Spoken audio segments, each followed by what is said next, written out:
రేపు పాప విమోచన ఏకాదశి సందర్భంగా ఈ ఏకాదశి యొక్క ప్రాముఖ్యత గురించి తెలుసుకుందాము. కలియుగంలో మానవులు తెలుసో తెలియకో అనేక పాపాలు చేస్తూ ఉంటారు.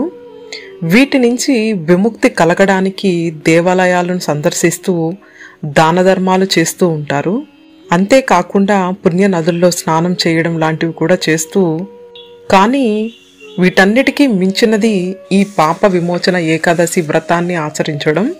పురాణాల ప్రకారం పాల్గొన మాసం కృష్ణపక్షంలో వచ్చే ఏకాదశిని పాప విమోచన ఏకాదశి అని అంటారు. పాప విమోచన ఏకాదశి అంటే పాపాలను నాశనం చేస్తుంది అని, తెలిసి తెలియక చేసిన తప్పుల నుంచి అపరాధ కర్మల నుంచి విముక్తిని కలిగిస్తుందని నమ్ముతారు.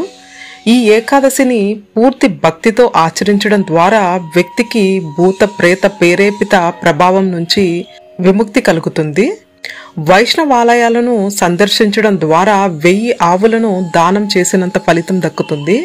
ముఖ్యంగా ఈ పాప విమోచన ఏకాదశి నాడు ఉపవాసం ఉండి ఏకాదశి వ్రతాన్ని ఆచరించి విష్ణు సంబంధిత ఆలయాన్ని సందర్శించి